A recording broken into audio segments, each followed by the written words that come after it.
Assalamualaikum warahmatullahi wabarakatuh. Salam dan bahagia.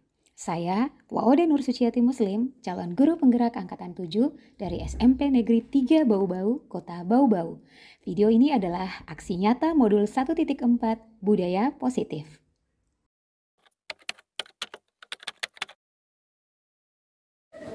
Assalamualaikum warahmatullahi wabarakatuh.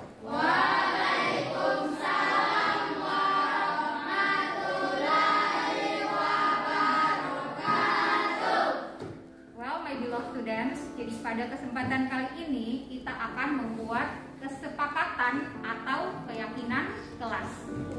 Kita akan membuat kesepakatan atau keyakinan kelas. Jadi keyakinan kelas kita ini akan keyakinan kelas yang akan kita laksanakan di dalam kelas kita. Jadi kalimat-kalimat dalam kesepakatan atau keyakinan kelas kita ini adalah kalimat-kalimat yang positif. Contoh, di dalam kelas menghargai guru. Yang sudah kalian tulis kesepakatannya, setelah itu kamu tidak bisa terapkan. Membuang sampah di dalam laci, boleh tidak?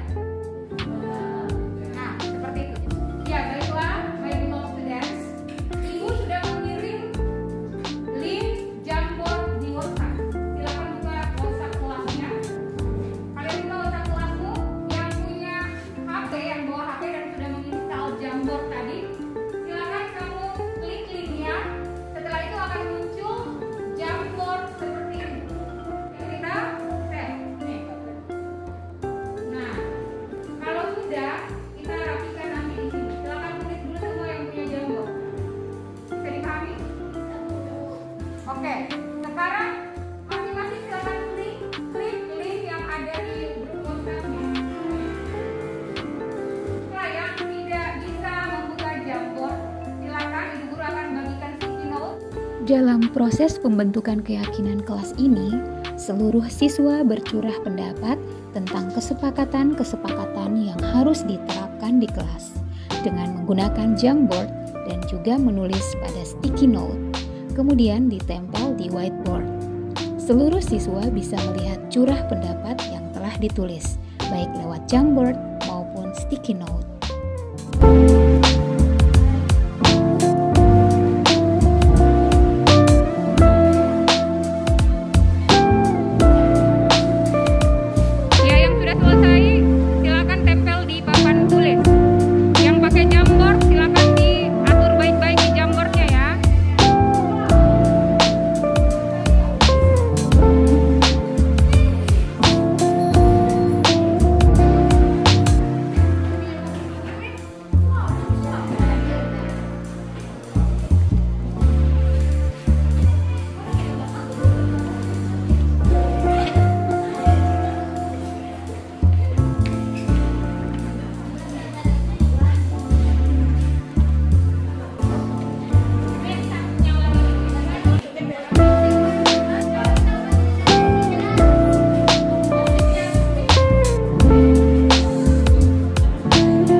Selanjutnya, seluruh siswa dan guru meninjau kembali keyakinan-keyakinan kelas yang telah ditulis dengan mengubah kalimat-kalimat dalam bentuk negatif menjadi kalimat-kalimat positif. Setelah itu, siswa menyetujui keyakinan-keyakinan kelas yang telah ditinjau. Ya, jadi kita sudah membuat kesimpulan kesepakatan kelas kita dan kita telah mengubahnya dalam kalimat-kalimat yang positif semua yang bisa kalian laksanakan dan terapkan. Dan terakhir, seluruh siswa bekerja sama untuk membuat poster tentang keyakinan-keyakinan kelas yang telah disetujui dan kemudian ditempel di dinding kelas.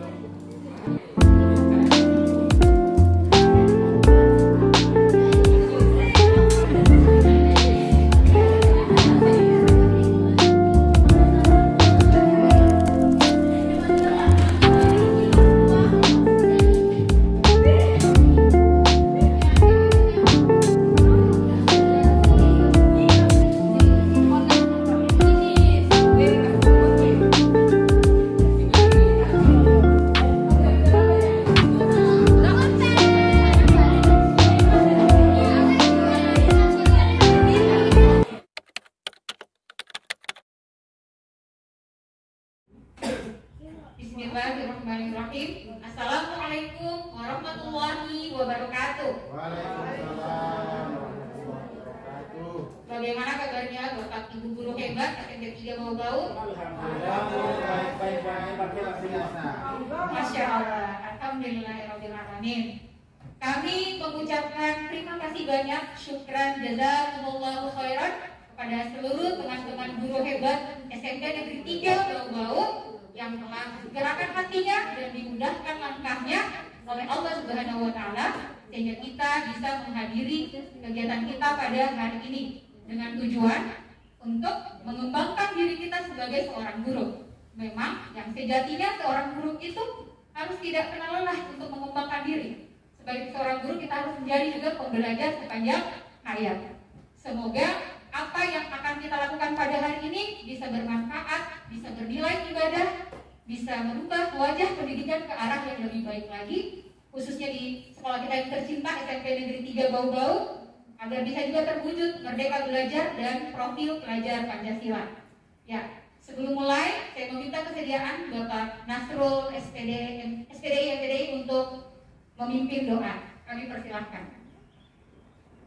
Lalu membawa kesehatan serta umur panjang kepada kita dan insya Allah selalu mendapat ridho di sisi Allah Subhanahu wa taala. Ila hadratin Nabi Mustafa Muhammad sallallahu alaihi wasallam wa ala alihi wazwajihi wa dzurriyyatihi Al-Fatihah. A'udzubillahi wa ghfir lana warhamna anta maulana fansurna 'alal qaumil kafirin.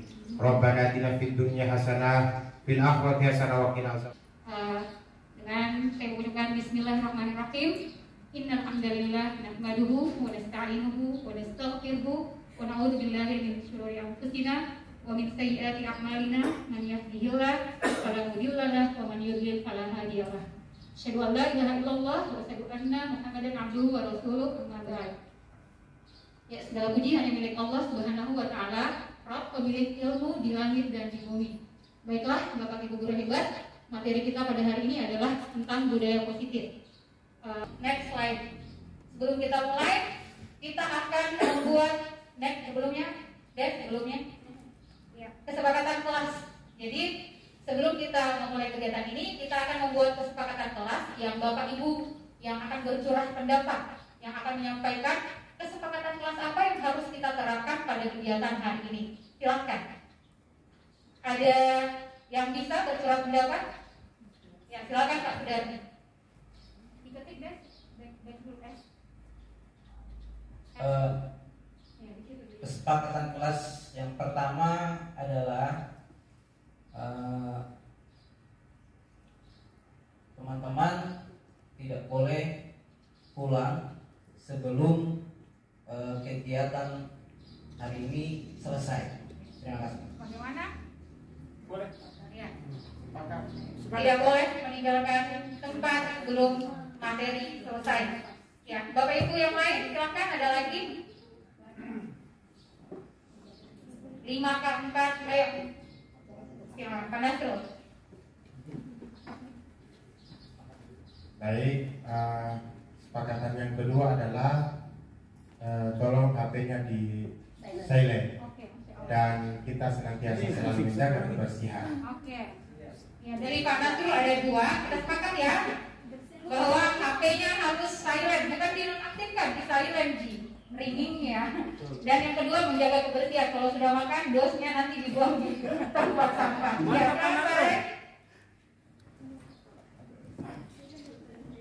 Ketiga, tidak Keempat. boleh Pak Nasrul 2 tadi, keempat. tidak boleh bertanya sebelum diberikan kesempatan untuk bertanya. Oke, mantap. Next slide. Kalau Bapak Ibu, kita melangkah pada aktivitas selanjutnya. Kita akan melakukan kegiatan cobalah buka. Nah, saya meminta kesediaan 2 orang guru SMP Negeri 3 Bau-Bau yang hebat-hebat untuk maju ke depan mempraktekkan kegiatan cobalah buka. Siapa yang mau jadi volunteer? Saya meminta Ibu Ade sama Ibu Risma. Ayo, depan. Ya, silakan Ibu Ade, Ibu Risma.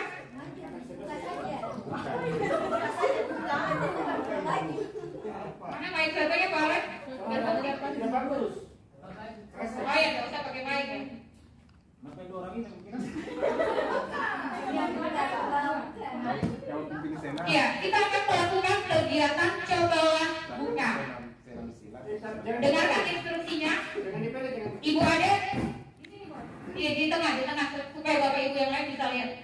Ibu Ade mempunyai benda yang berharga yang dimiliki? Handphone, ya. Mana handphonenya Ade? Diambil handphonenya Ade. Berarti itu tidak berharga. Sudah berharga yang dimiliki oleh Ibu Ade, bisa dipahami? Dikepal baik-baik. Nah, tugasnya Ibu Risma, bagaimana caranya Ibu Risma meminta benda berharga yang dimiliki oleh Ibu Ade? Apakah Ibu Ade tahu atau tidak? Maksudnya Ibu Ade kan dia benda berharga, apakah dia mau dikasih atau tidak? Ibu Risma boleh dengan cara apapun, apakah merayu, menggoda, bahkan mengintimidasi, silahkan. Ibu Risma bisa dipahami? Ya, saya kasih waktu 2 menit atau 1 menit. Silakan Ibu Risma. Iya. Iya, Silat ya. Yang kasih. Oke. Pinjam dulu dah. Ade.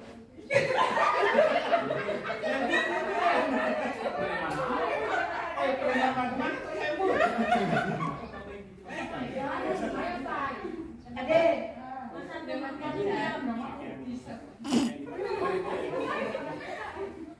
Yang Bapak Ibu lain silakan perhatikan ya. Setnya sebentar saja. Telepon gantinya. Yang saja dan ada lagu Bingwi. Ade, ayo Mida. Saya pinjam.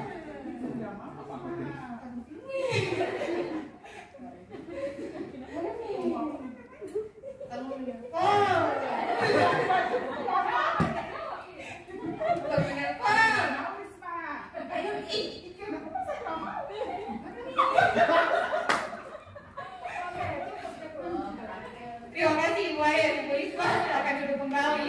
Jalan yang telah dilakukan oleh Ibu Ade dan Ibu Risma. Ada Bapak Ibu? Jangan CBT ya. Bapak Ibu yang lain. Dengan melihat kegiatan tadi, maksudnya apa yang ada di benaknya Bapak Ibu ketika melihat kegiatan tadi? Yang pelit. Oke, pertanyaan saya. Siapa yang memegang kendali atau kontrol pada saat kegiatan yang tadi? Apakah Ibu Ade atau Ibu Risma? Ibu siapa? Ibu Ade. Kata Ibu Risma, ada yang menjawab Ibu Risma? Maka apa Pak? Kenapa menjawab Ibu Risma? Karena yang melakukan pertanyaan duluan Ibu Risma. Jadi dia memegang kendali, karena dia mendominasi. Ya, Ibu Ade kan yang punya barang Ibu Ade. Ibu Ade kan hanya menjawab pertanyaan. Jadi Tapi yang punya barang Ibu Ade. Yang punya kepentingan Ibu Risma. Oke, kita lanjut Bapak Ibu. Jadi yang memegang kendali atau kontrol itu Ibu Ade. Ibu Ade sendiri, dirinya kita sendiri. Kesimpulannya, kita tidak bisa dikontrol oleh orang lain. Kita tidak bisa dikendalikan oleh orang lain, suka-sukanya kita. Oh, tunggu. Kalau itu pada saat kenyataan tadi karena tidak berhasil. Tapi kalau berhasil kan beda lagi. Ya, tapi yang memegang kontrol Ibu Ade, apakah dia mau memberikan barangnya apa tidak? Suka-suka Ibu Ade. Tidak bisa Risma ada kontrol. Sini tuh barang mau kasih saya. Tidak bisa. Oke, silakan Pak Nasrul. Instruksi tadi katanya kalau yang mau bertanya harus Tidak, ini kan cuma ingin Tidak apa-apa ya. ingin menghidupkan saja. Betul, Pak Rai. Siap. Oke, jadi menurut teori kontrol Pak Rai, kita tidak bisa mengendalikan orang lain. Suka-sukanya kita. Bisa dipahami? Oke. Terbalik loh dengan olahraga. Itu harusnya masuk praktik Bapak. Guru SMP Negeri 3 Bau-Bau, teori kontrol Dr. William Glasser atau bisa juga disebut dengan choice theory. Dia meluruskan miskonsepsi tentang makna kontrol. Kita kayaknya selama ini sudah salah tentang arti kata kontrol tersebut. Kita lihat yang pertama, ilusi guru mengontrol murid. Pada dasarnya kita sebagai guru tidak bisa kita kontrol siswa tuanya kita. Maksudnya tidak bisa kita paksakan siswa itu melakukan tindakan jika siswa itu tidak memilih untuk melakukan hal tersebut. Tidak bisa kita kontrol siswa. Mungkin memang pada saat itu, kita pikir kita sudah berhasil mengontrol siswa pada saat siswa mengikuti perkataan kita. Tapi tidak. Pada dasarnya pada saat itu siswa bersedia untuk dirinya dikontrol. Bukan berarti kita mengontrol. Jadi teori kontrol ini menyatakan segala sesuatu tindakan yang kita lakukan itu memiliki tujuan. Bahkan kita melakukan perbuatan yang buruk pun pasti ada tujuannya, toh? Kita lakukan itu pasti ada tujuannya. Yang kedua, miskonsepsi tentang ilusi bahwa semua perbuatan positif, efektif dan bermanfaat. Ini kayaknya kita miskonsepsi juga, salah pengertian bahwa dengan kita memberikan perbuatan-perbuatan positif dan bujukan-bujukan kepada siswa berarti kita sudah berhasil. Ketika siswa tersebut melakukan hal yang baik dengan perbuatan-perbuatan positif yang kita lakukan, itu bukan berarti kita bisa efektif dengan melakukan perbuatan positif itu. Misalkan kita suruh rajinnya ini anak, jadi dia melakukan terus, dia rajin terus datang ke sekolah karena kita puji-puji. Guru memberikan perbuatan positif, rajin sekali. Dalam jangka waktu tertentu, siswa itu tidak akan ikut lagi dengan adanya perbuatan positif tersebut. Bahkan sebaliknya, ketika guru sudah tidak memberikan perbuatan positif, maka murid itu tidak mau lagi berusaha lagi, kan? Kalau kita tidak puji-puji lagi siswanya datang dirinya. Karena kita kritik terus, kita membuat terus mereka merasa bersalah. Jadi mereka jadi gagal. Tidak mau melakukan sesuatu yang bermanfaat karena sudah dikritik. Kita malah biasanya guru itu kita kritik dengan kata-kata yang halus tapi menyakitkan. Seperti itu.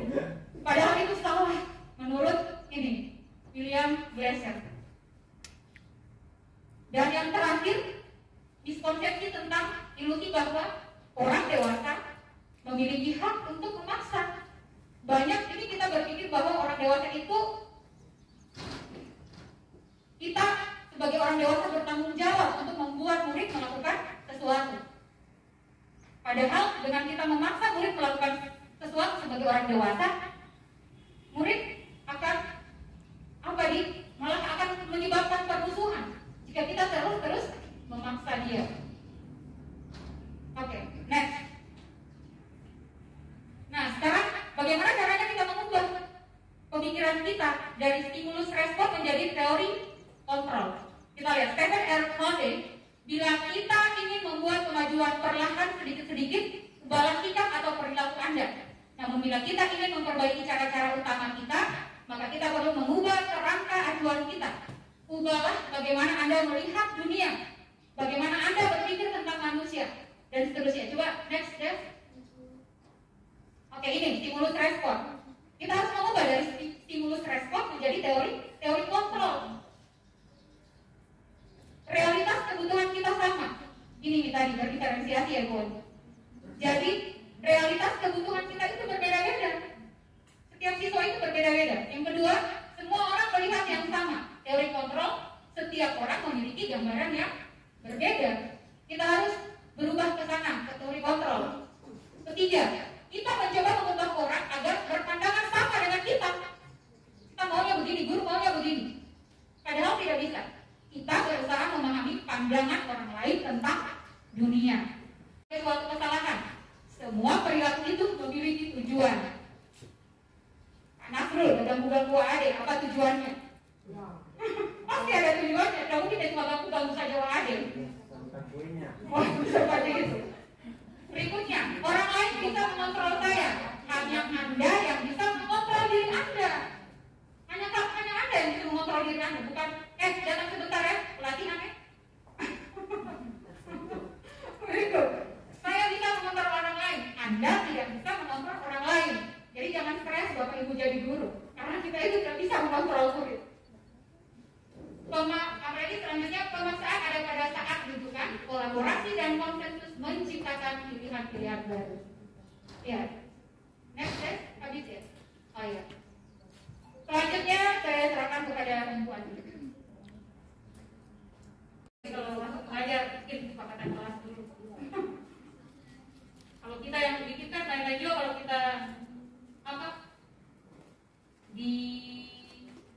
diindahkan maksudnya. Ya, buat in action.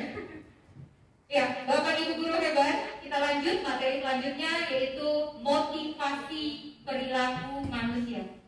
Motivasi perilaku manusia. Bapak Ibu guru hebat, mari kita tanyakan pada diri kita sendiri. Ketika kita melakukan sesuatu, apa yang jadi motivasi kita? Apa yang menjadi dorongan kita melakukan sesuatu tersebut? Misal, kita datang ke kegiatan ini, pasti ada yang motivasinya, Bapak Ibu guru. Saya mau dengar, apa yang memotivasi Bapak Ibu guru untuk datang ke tempat ini? Apakah hanya untuk supaya Ibu Andi tidak tersinggung? Apakah supaya kepala sekolah dipuji dan puji kita kepala sekolah? Apakah untuk menghindari hukuman dari dinas?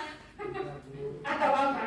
Silakan, saya mau mendengar pendapatnya. Motivasi Bapak Ibu guru datang ke kegiatan hari ini, atau motivasi Bapak Ibu guru untuk melaksanakan tiket setiap kali seminggu? Apa dorongannya? Saya mau ada Bapak Ibu guru yang menjelaskan. Pokoknya kegiatan apa saja, pernah tidak melakukan sesuatu itu karena pujian. Saya pernah loh mengikuti lomba video pembelajaran hanya karena hadiah. Alhamdulillah memang dapat. Ya, Bapak Ibu, saya mau ada satu orang yang lagi memaparkan tentang motivasinya dalam melakukan sesuatu. Siapa? Apakah tidak ada? Ayo dan Mas Ibu Eli. Boleh, Pak Rai sudah. Saya pada kegiatan hari ini yang pertama sedia kawan dulu. Ya, sedia kawan di mana kita membantu teman-teman kita ini yang melakukan kegiatan tersebut dalam CGP-nya. Itu yang pertama. Sehingga saya datang tadi tepat waktu, bahkan belum ada orang. Saya sudah di sekolah. Yang kedua, untuk mengetahui materi-materi yang dipaparkan, dan alhamdulillah tadi ini salah satu motivasi ya buat kami yang belum melakukan sesuatu yang disampaikan Bapak Ibu guru tadi. Mudah-mudahan selanjutnya kami bisa melakukan juga seperti yang Bapak Ibu lakukan. Yang ketiga, tentunya ada sedikit katanya ada ini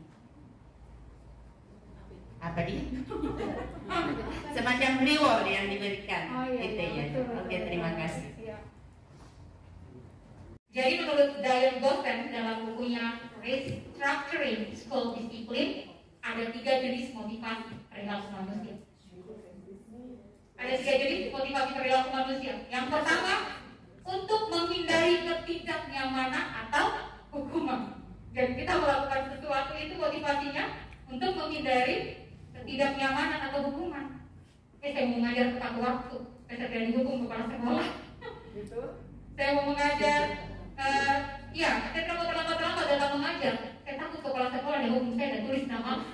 Ini motivasi yang pertama. Jadi ini motivasi yang paling rendah yang dimiliki oleh manusia. Mudah-mudahan itu betul semua guru. Iya, benar. Makanya ini motivasi ini sangat penting kita pelajari. Jadi yang nomor 1 sana adalah motivasi yang paling rendah. Paling rendah Bapak Ibu. Motivasi kedua, untuk mendapatkan imbalan atau penghargaan dari orang lain. Seperti saya tadi, saya mengikuti lomba video tadi untuk mendapatkan imbalan uang. Iya, kita juga misalkan kita mengajar datang jam pertama, pokoknya tidak mau terlambat. Hanya ini kita mau dipuji kepala sekolah dan teman-teman guru lain. Ya, itu motivasi yang kedua juga. Dan ini motivasi di atasnya satu tingkat di atas motivasi yang pertama tadi. Nah, motivasi 1 dan 2 ini adalah motivasi eksternal atau ekstrinsik. Motivasi yang datang dari luar. Motivasi yang datang dari luar, bukan dalam diri kita, bukan dari dalam diri kita, tetapi dari luar, untuk mendapatkan imbalan, untuk menghindari hukuman. Sedangkan motivasi ketiga ini adalah untuk menjadi orang yang kita inginkan dan menghargai diri sendiri dengan nilai-nilai yang telah kita percayai. Motivasi ini adalah motivasi intrinsik yang ada pada diri kita. Motivasi yang harus kita tumbuhkan sebagai guru dan juga pada diri murid-murid kita. Kita tidak mengharapkan imbalan, kita mau menjadi diri kita sendiri, kita hargai apa yang telah kita lakukan. Jadi motivasinya itu dalam diri kita. Jadi pada saat ada kegiatan workshop, pada saat kita mau mengajar agar saya menjadi manusia yang bagaimana yang bisa mengajar dengan baik nanti. Kalau sudah motivasi yang ketiga ini tertanam dalam diri kita sebagai guru dan juga murid-murid kita, maka disiplin positif insya Allah akan tercipta di lingkungan sekolah kita ini. Makanya perlunya tadi keyakinan kelas, kita tinjau kembali nanti apa peraturan-peraturan yang telah dibuat di sekolah kita, supaya kita sekolah kita ini tercipta lingkungan yang aman, nyaman, dan aman bagi murid juga guru. Oke, selanjutnya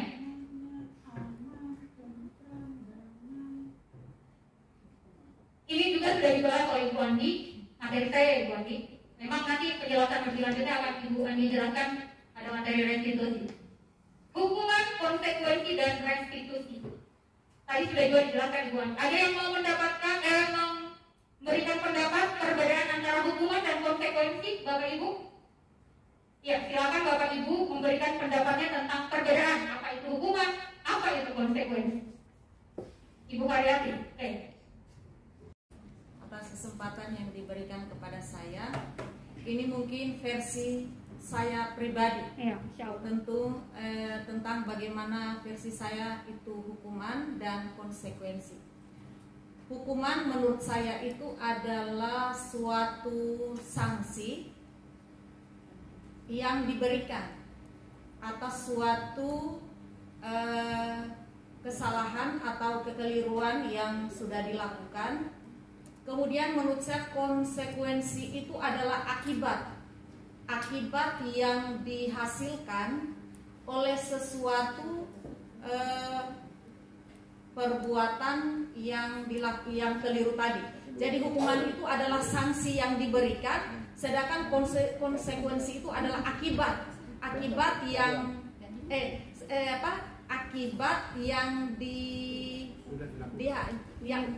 dari suatu perbuatan yang salah itu. Ya, terima kasih. Ya, yang seperti dijelaskan oleh Ibu Karyati tadi bahwa hukuman itu adalah sanksi yang diberikan dan konsekuensi akibat dari perbuatan yang telah dilakukan. Sebentar akan lebih jelas dipaparkan perbedaan antara hukuman, konsekuensi, dan restitusi. Kalau restitusi Bapak Ibu guru hebat sudah pernah dengar? Belum. Ada konstitusi. Ada konstitusi. Dan dosen proses menciptakan kondisi bagi murid untuk memperbaiki kesalahan mereka sehingga mereka bisa kembali pada kelompok mereka dengan karakter yang lebih kuat. Yang dijelaskan tadi yang manajer itu kita menggunakan restitusi. Berikut next. Pengertian berikutnya Pak Saudara next. Ya. Jadi ini juga proses kolaborasi. Kita berkolaborasi dengan murid yang mengajarkan murid untuk mencari solusi untuk masalah mereka dan membantu murid berpikir tentang orang seperti apa yang mereka inginkan. Kita tidak lagi bentang-bentangin. Kita melakukan diskusi dengan siswa. Makanya di kurikulum Merdeka ini tidak ada lagi guru sebenarnya yang marah-marah. Kita harus bisa bahagia dan mengontrol diri kita. Ya, silakan next Saudara kita Bapak Ibu. Kita dengarkan ceritanya. Iva kurang menguasai pelajaran matematika, sehingga pada saat pelajaran tersebut berlangsung, dia lebih banyak berdiam diri atau menggambar di buku pelajarannya. Pada saat guru matematikanya Pak Seno, bukan Ibu Karyati ya, Pak Seno, menanyakan pertanyaan, Iva menjadi gugup ketika Pak Seno menanyakan tentang soal matematika, dan tak sengaja menjatuhkan tasnya dari kursi, serta tiba-tiba menjadi gagap pada saat berupaya menjawab. Kayaknya kontekstual sekali ini, pernah kita rasakan. Seluruh kelas pun tertawa melihat perilaku Iva yang bicara tergagap dan terkejut tersebut. Pak Seno pada saat itu membiarkan teman-teman Iva menertawakan Iva yang tergagap dan malu luar biasa, dan malahan minta Iva untuk maju ke depan dan berdiri di depan kelas sambil menunjuk hidungnya karena tidak menjawab pertanyaan Pak Seno. Kelas makin gaduh, anak-anak pun tertawa melihat Iva di depan kelas memegang ujung hidungnya. Pertanyaan saya Bapak Ibu, apakah yang dilakukan Pak Seno ini bagus tidak? Tidak. Tidak. Ini yang namanya ini apa? Hukuman atau konsekuensi ini? Hukuman. Iya, ini hukuman. Jadi hukuman itu yang diberikan secara tiba-tiba tanpa ada kompromi sebelumnya. Orang datang terlambat, suruh pungut kotoran, nyambung tidak? Seperti itu, namanya hukuman. Dan restitusi. Jadi hukuman itu identitas gagal Bapak Ibu. Sedangkan identitas sukses itu kita bisa memberikan konsekuensi sama restitusi kepada murid. Hukuman itu suatu yang menyakitkan terus terjadi. Jadi kalau kita menghukum siswa kayak tadi, itu akan mengakibatkan murid rendah diri, toh? Murid rendah diri, tidak percaya diri, bahkan psikologisnya terganggu karena dipermalukan di depan umum. Kalau kita langsung menghukum tiba-tiba, woi, jangan ikut, begini. Ya, jadi itu akan membuat murid malu.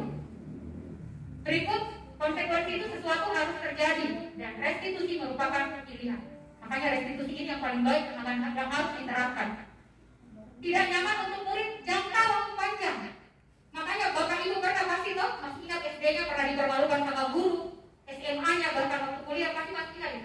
Jangka waktu panjang. Kalau kita pernah dipermalukan, langsung dihukum begitu sama gurunya kita atau dosennya kita. Tidak nyaman, yang konsekuensi tidak nyaman untuk jangka waktu pendek, sedangkan restitusi menguatkan murid dalam jangka waktu panjang. Yang berikut, murid anak akan tersakiti ketika kita memberikan hukuman. Kalau konsekuensi, murid dibuat tidak nyaman. Sedangkan restitusi, murid atau anak mendapatkan penguatan. Next. Oke, next. Tak sederhana. Ya, sekali lagi hukuman itu adalah identitas gagal. Karena contoh kalimatnya. Peraturannya adalah kamu harus langsung dihukum tiba-tiba. Kalau konsekuensi kan kita tanya, apa peraturannya? Kita tidak mau melakukannya. Terima kasih dengan baik-baik karena konsekuensinya telah disepakati sebelumnya. Sedangkan restitusi ini adalah cara yang paling baik. Apa yang kamu yakini? Apa yang bisa kamu lakukan untuk memperbaiki masalah ini? Nah, sebentar ada contohnya bagaimana cara menangani siswa yang bermasalah menggunakan segitiga restitusi. Lanjut lagi, hukuman atau identitas gagal. Awas kalau dilakukan lagi ya, awas kamu. Seperti kata Ibu Anita, langsung disiram. Tiba-tiba langsung kena tendangan, saya dibayangkan oleh Ibu Risma. Bercanda Ibu Risma. Oke, jadi agak susah. Berikut konsekuensi itu netral. Lakukan apa yang saya katakan. Jadi tidak ada main bentak-bentak. Dan restitusi, apakah hal ini yang sesungguhnya ingin kamu lakukan? Oke. Bagaimana Bapak Ibu sudah bisa membedakan mana hukuman, konsekuensi, dan restitusi? Kalau hukuman dan konsekuensi sudah bisa ya? Oke. Takut, titip, IP. Apa yang mau ditulis? Di gagal Pak Rai. Kahut.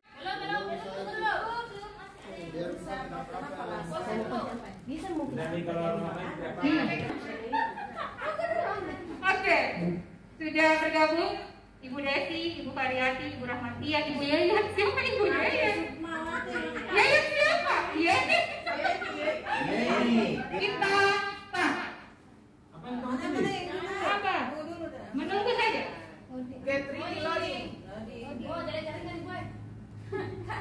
Oke, silakan sudah dimulai. 3,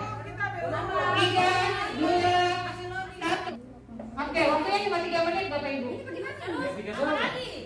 Tidak, ada iklan. Pasti lanjut. Kalau tidak begitu. Jangan beriak yang apa? Yang lompat cepat, diklik. Jangan yang merah ya. Jangan yang kali deh. Pencet beriaknya, jangan pencet. Oh belum deh, belum. Lanjut pertanyaannya. Wah, Variati, juara 1. Juara 1 Ibu Variati. Juara 1 Ibu Variati. Belum bisa. Masih ada menyusul Ibu Muina, menyusul Pak Rayadin. Pak Rayadin di mana oleh semua? Bapak Ibu, jangan tangkap tulang. Yang kedua Ibu Spimel dan Tria dan juara 1. Melambung. Ada lagi kan? Ngajarin dan Tria. Melambung lagi sedikit. Iya. Mana yang lain? Dari Sari. Nurul Fikri. Nomor di posisi pertama.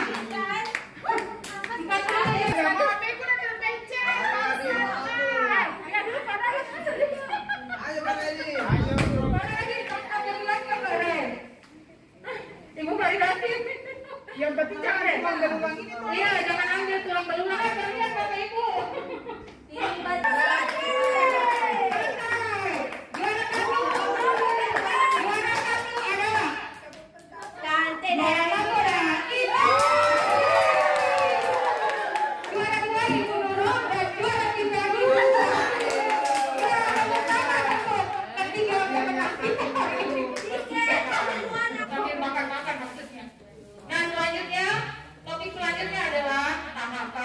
Menciptakan program kebajikan. Bagaimana caranya kita membuat kesepakatan dan keyakinan, kesepakatan sekolah atau keyakinan sekolah atau keyakinan kelas atau keyakinan sekolah. Tadi nilai-nilai kebajikan sudah dijelaskan oleh Pak Sudarmin toh? Nilai-nilai kebajikannya tadi sudah dijelaskan oleh Pak Sudarmin. Kita lihat next Pak Sudarmin tahapannya. Nah, ini secara umum sebentar akan dijelaskan secara terinci bagaimana cara kita membuat keyakinan sekolah atau keyakinan kelas. Yang pertama kita lihat daftar kebajikan yang telah pernah kita susun bersama. Kedua, kita tentukan nilai-nilai kebajikan yang khusus dijadikan perhatian utama di sekolah. Jadi sebuah siswa akan bercurah pendapat menuliskan keyakinan atau kesepakatan kelas yang akan dibuat. Ketiga, kita sempurnakan beberapa daftar nilai-nilai kebajikan yang utama, kita bahas kembali. Jadi setelah seluruh siswa mencurahkan pendapatnya tentang keyakinan kelas yang akan diterapkan, yang bisa dilaksanakan, setelah itu kita buat kesimpulannya, kita cari, kita ganti dengan nilai-nilai yang positif Bapak Ibu. Misalkan, jangan datang terlambat, kita bisa menggantinya dengan kata disiplin waktu supaya disiplin oleh siswa. Tidak usah kita pakai terlalu banyak kata jangan, tidak. Kita pakai nilai-nilai yang positif kata-katanya untuk membuat keyakinan kelas. Buat poster atau muat di media sosial tentang kesepakatan sekolah yang telah kita buat tadi. Makanya Bapak Ibu di SMP Negeri 3 ini kayaknya kita harus tinjau kembali toh. Iya. Bukan lagi peraturan sebenarnya, apa tadi? Kesepakatan. Yang harus juga bukan cuma guru dan sekolah-sekolah yang buat, murid juga kita sama-sama buat. Bagaimana kita kasih konsekuensi siswa yang suka datang terlambat dan segala macam peraturan yang ada di sekolah tadi Bapak Ibu. Mesti kita sama-sama untuk menciptakan lingkungan yang aman, yang nyaman di sekolahnya kita ini. Kita harus bersatu berkolaborasi. Tidak usah lagi mencari-cari kesalahan orang lain. Kita harus menumbuhkan motivasi intrinsik di dalam diri kita sendiri. Kalau satu orang juga yang berbuat tidak akan bisa kasihan. Toh? Kita harus bekerja sama. Setuju. Iya. Ya, saya lihat contoh keyakinan kelas yang telah saya buat di kelas 7A, kelas 9A juga saya sudah pernah buat. Silakan kalau sudah naik 7A. Semua siswa menyampaikan pendapatnya, menuliskan pendapatnya. Saya pakai sticky note sama Jamboard. Bapak Ibu sudah pernah mempelajari Jamboard toh waktu kita pelajaran lalu itu yang Google Meet. Nah, ini anak-anak semangat sekali di kelas. Saya juga tidak sombong. Kalau saya masuk itu, Bu, takut, Bu, puitis, dan segala macam. Karena saya memanfaatkan teknologi dalam proses pembelajaran saya. Jadi anak-anak semangat, tidak hanya melihat-lihat buku terus. Bapak Ibu saja tadi semangat bermain game. Iya. Jadi kalau kita mengadakan asesmen jangan menulis terus, bisa pakai game saja. Oke, sudah selesai. Jadi setelah itu nanti ada di videonya juga sebenarnya ada di YouTube. Setelah itu saya buat podcast, semuanya sudah lihat kayaknya di kelas 7A. Jadi tahapan kita membuat keyakinan atau kesepakatan kelas atau sekolah seperti itu ya Bapak Ibu. Oke, lanjut Pak Sudarmin. Ice cream, nggak usah. Nggak usah. Oke, lanjut. Nah, sekarang topik berikutnya adalah 5 kebutuhan dasar manusia.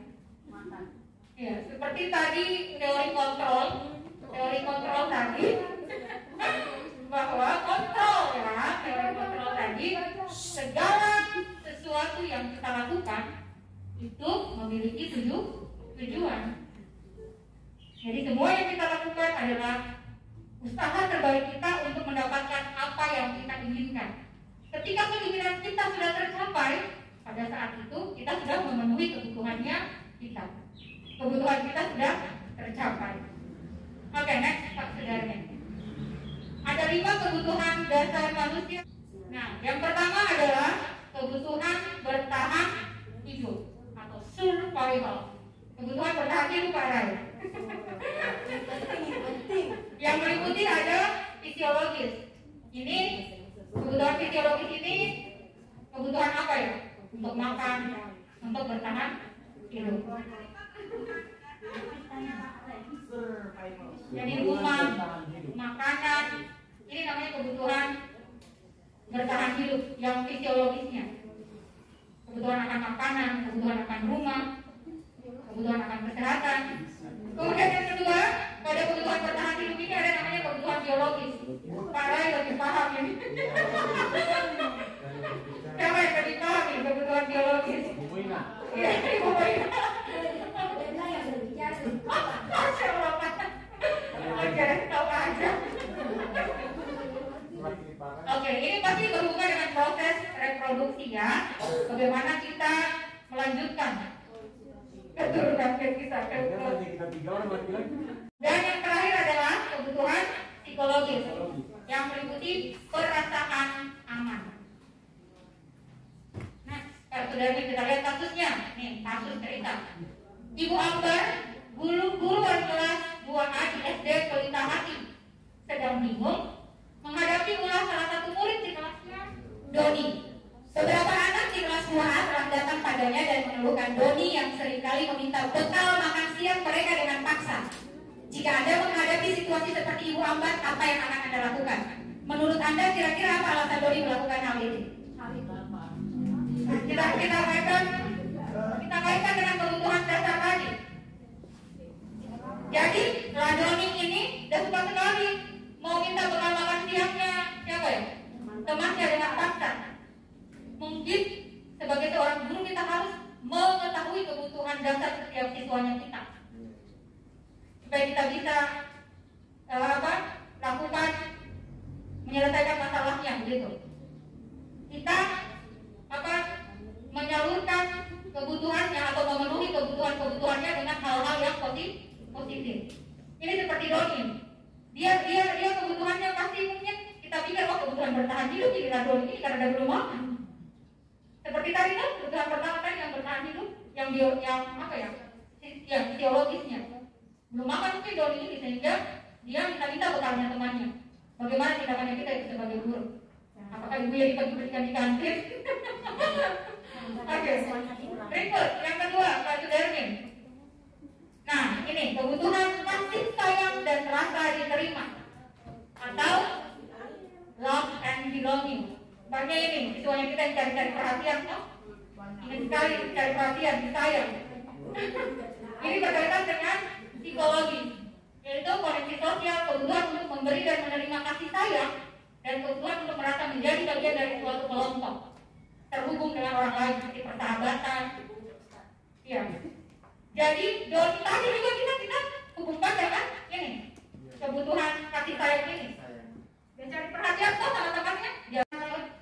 Berarti kita harus mengetahui kebutuhan dasar setiap siswa supaya kita bisa memenuhi kebutuhannya secara positif.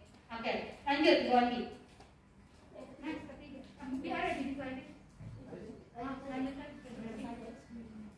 Bapak Ibu yang saya cintai dan sayangi, lanjut tadi 5 posisi kontrol tadi sudah dijelaskan sama Ibu Andi juga toh?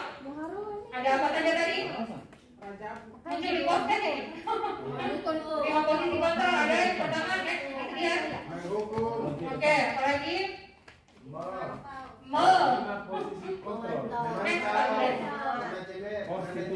Oke, mana? Ada penghukum, pembuat merasa bersalah, teman, pemantau, dan pengajar. Kita bisa lihat dari tabel di sana, identitas yang gagal adalah sebagai penghukum dan pembuat merasa bersalah. Itu identitas gagal. Sedangkan apalagi identitas berhasil itu posisi kontrolnya bisa sebagai teman, pemantau, dan yang paling terdegas adalah manajer. Semua guru harus tahu ini, supaya kita tidak marah-marah lagi. Guru berbuat, kita lihat penghukum dia menghardik, menunjuk-nunjuk, menyakiti, menyindir. Ini guru biasanya melakukan ini toh di depan umum lagi, di dalam kelas lagi. Kemudian guru berkata, kalau kamu tidak melakukannya, saya akan. Biasanya begini. Hasilnya siswa memberontak, mendendam, dan menyalahkan orang lain. Nah, semuanya identitas gagal. Sama membuat merasa bersalah juga murid, itu gagal juga. Berceramah menunjukkan kekecewaan yang mendalam. Dari sekarang kecewa saya sama kau. Kalau di depan semua orang. Itu identitas gagal. Kemudian guru dia berkata, kamu sudah mengecewakan ibu, kamu sudah mengecewakan bapak. Hasilnya murid menyembunyikan, menyangkal, berbohong, pura-pura bersalah. Semuanya lengkap. Iya lengkap kan dibahas. Sekarang memang yang harus kita lakukan itu adalah restitusi. Tetapi restitusi itu kita mengajak siswa untuk berdiskusi. Kita tidak marahi di depan umum. Kita restitusi. Ketika siswa waktunya pada saat bukan pada saat proses pembelajaran. Sebentar selesai pembelajaran baru kita panggil. Jadi ketika siswa belum siap diajak untuk melakukan restitusi, kita memang sebagai guru bisa menempati posisi teman dan pemantau. Kita bisa menempati posisi teman dan pemantau. Itu juga identitas sukses. Nah, guru berdua membuatkan alasan-alasan untuk muridnya. Lakukan untuk bapak ibu. Ya sudah, nanti bapak ibu bantu bereskan. Biasanya kan sebagai teman begitu toh, kita rangkul, maksudnya kita sudah jadi kedekatan emosional kita sama murid itu tidak ada lagi. Kemudian hasilnya ketergantungan. Memang siswa apa? Ketergantungan. Berikut sebagai pemantau, menghitung dan mengukur apa peraturannya, apa konsekuensinya. Pokoknya dia berhubungan dengan kesepakatan kelas yang telah dibuat. Dan posisi menajar adalah posisi yang paling baik dengan mengajukan pertanyaan-pertanyaan, dengan mengajukan keyakinan dan sebagainya. Next Pak Sudarmin, saya lebih jelas. Lagi next. Nah, ini terakhir restitusi. Ya Bapak Ibu CDP hebat akan menjelaskan juga masing-masing. Biar dari awal sampai akhir nih Pak Sudarmin, kita juga bisa dari awal sampai akhir. Oke, jadi juga tadi di awal telah dijelaskan tentang restitusi menurut Diane Bosset, next Pak Sudarmin, yaitu proses menciptakan kondisi bagi murid untuk memperbaiki kesalahan mereka sehingga mereka bisa kembali pada kelompok mereka dengan karakter yang lebih kuat. Next, restitusi ketika kita mau menyelesaikan masalahnya siswa. Ini yang kita lakukan 3 tahapan. Jangan langsung menjadi penghukum, membuat rasa bersalah. Ini yang kita terapkan untuk menyelesaikan setiap masalahnya siswa Bapak Ibu. Yang pertama ada menstabilkan identitasnya mereka. Meskipun ketiga-tiganya ini bisa terbolak-balik dilakukan, tidak harus berurutan ya.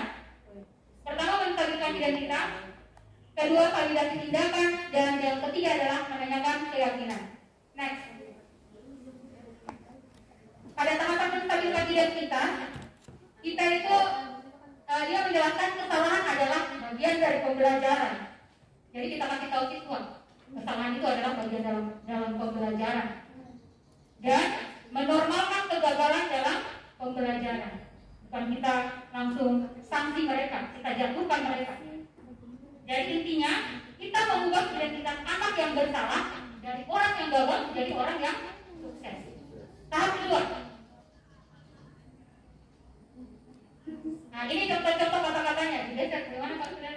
Contoh-contoh kata-kata yang harus kita ucapkan ketika kita menyelesaikan masalah siswa pada tahapan menstabilkan identitas. Kita kasih tahu, nah berbuat salah itu tidak apa-apa.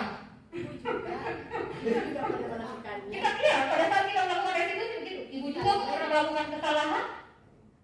Jadi ini tahapan yang pertama, menstabilkan identitas mereka bahwa kegagalan itu merupakan suatu pembelajaran. Ini kata-katanya. Nanti di-share. Berikut. Validasi tindakan yang salah. Ini tahapan kedua. Kita memahami kebutuhan dasarnya tadi. Memahami alasan dibalik tindakan yang siswa lakukan. Dan membantu mencari pilihan yang baik untuk memenuhi kebutuhan dengan tetap memperhatikan kepentingan orang lain. Contoh kata-kata yang satu dari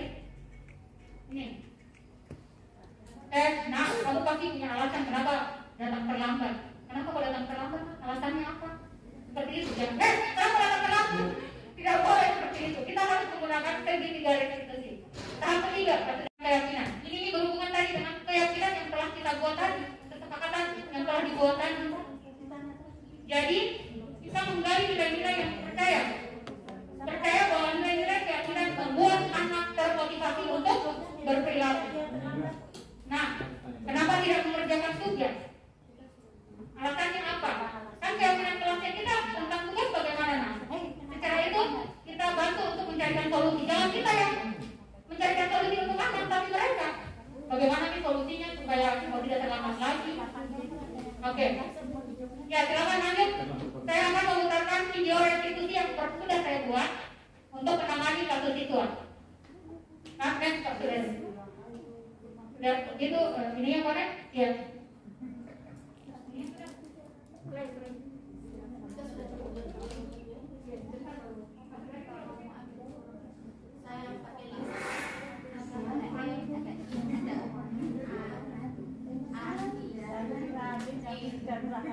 Ini main bola di dalam kelas.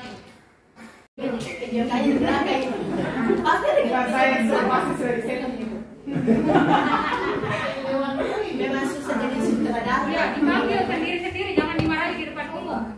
Dipanggil ya, dipanggil. Aduh, berarti itu saya harus panggil. Fahri Septian itu hanya menggambar. Yang kita pakai itu di 3 restitusi, Bapak Ibu. Jangan kita marah-marah. Tapi memang ini ada berubah anak-anak. Ada yang berubah. Hanya berbeda dan jauh lebih bisa.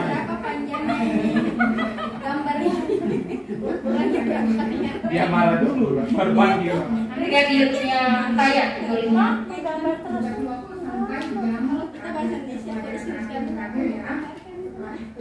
Kasih tahu ibu apa kira-kira yang berikutnya untuk menyelesaikan masalah itu. Seluruh pelajaran hari ini telah selesai. Sampai jumpa besok pagi. Jadi dia memikirkan solusinya sendiri. Setelah jam terakhir baru saya panggil.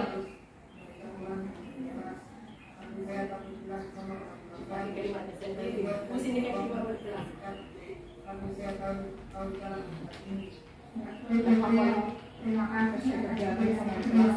Ini saya belajar. Jawabannya sudah dibikin.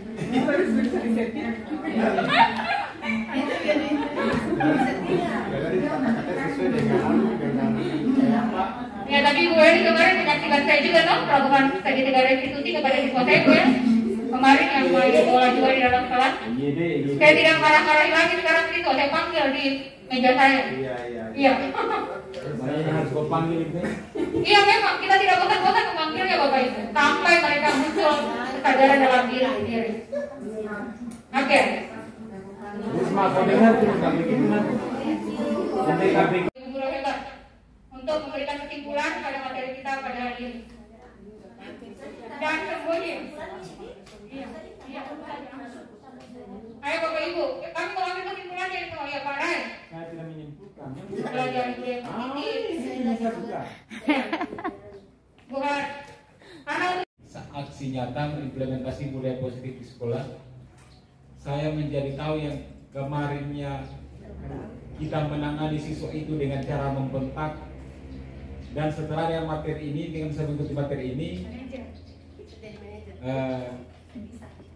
kita bisa menjadi manajer arti. Kesimpulan yang saya bisa dapatkan di sini adalah sangat bagus untuk kedepannya. Mudah-mudahan kita bisa aplikasikan di sekolah kita ini. Karena materi ini sangat memuaskan. Warahmatullahi wabarakatuh. Pertama, saya memberikan apresiasi kepada kegiatan yang telah dilakukan pada hari ini. Saya secara pribadi merasa bersyukur dengan kegiatan ini, karena yang tadinya saya belum tahu, mungkin sudah pernah dilakukan, tapi saya belum memahami bahwa seperti yang sudah dijelaskan hari ini. Jadi saya sangat merasa bersyukur. Mungkin ya, ini adalah salah satu motivasi buat diri saya untuk hadir pada kesempatan ini. tadi yang saya bisa simpulkan pada 5 posisi kontrol, mungkin itu adalah posisi kita sebagai pendidik. Itu tadi ada 5, ada hukuman, pembuat merasa bersalah, teman, kemudian pemantau dengan manajer. Mungkin kita sebagai guru yang bagusnya mungkin itu kita bisa memposisikan diri kita sebagai manajer.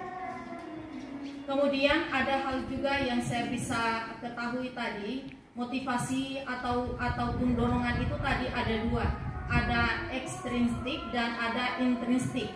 Dan yang kita butuhkan itu adalah intrinsik, yakni motivasi yang ada dalam diri kita. Mungkin motivasi ini bisa kita tujukan untuk diri kita pribadi sebagai pendidik, ataupun motivasi ini bisa kita tanamkan kepada siswa-siswa kita. Kalau dia motivasinya itu ada motivasi intrinsik tadi, mungkin itu dia dalam berupa penghargaan yang tadi itu mungkin tidak dibolehkan. Karena itu jika tidak dilakukan, maka dia akan menurunkan kreativitas dari siswa itu sendiri. Mungkin bagi kita sebagai guru, mungkin yang perlu kita lakukan itu mungkin itu salah satu cara juga untuk membuat mereka termotivasi. Jadi saya mengucapkan terima kasih kepada kegiatan hari ini. Saya banyak mendapatkan ilmu tambahan seperti ini. Terima kasih. Wassalamualaikum warahmatullahi wabarakatuh. Bapak Ibu, sebelum saya closing, saya mau mengadakan evaluasi melalui quizzes. Ya, linknya akan saya kirimkan pada WhatsApp grup SMP Negeri 3 Bau-Bau. Nah, kita kenalan tak ada ganti. Iya, sudah kita seribu lagi. Sabar, saya belum klik start. Iya, Bapak Ibu sudah masuk semua? Iya, kita mulai gamenya. Siapa yang juara satu lagi? Pemahamannya tentang budaya positif.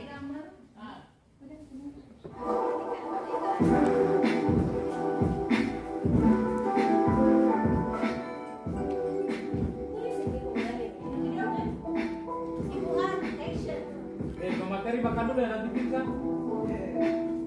Ya, kita lihat peringkat pertama diraih oleh Imelda. Ini juara pertama. Peringkat kedua Desi Rahayu dan peringkat ketiga. Wih, makasih gula-gula buat Desi. Ini orang yang kira-kira ini kelas tapi pasti. Ya, baiklah Bapak Ibu. Oke, alhamdulillahirrahmanirrahim. Akhirnya seluruh rangkaian kegiatan materi kita pada hari ini telah selesai. Mudah-mudahan sekali lagi bisa bermanfaat, bisa berkah, bisa menjadi pedoman nanti untuk melakukan proses pembelajaran kita. Yang memang tupoksi kita sebagai guru adalah melakukan proses pembelajaran yang berpihak pada murid. Ya, terima kasih. Mohon maaf atas kekurangan dan kesalahan yang telah kami lakukan sebagai fasilitator hari ini. Saya ucapkan syukran jazakumullahu khairan. Billahi taufiq wal hidayah. Wassalamualaikum warahmatullahi wabarakatuh.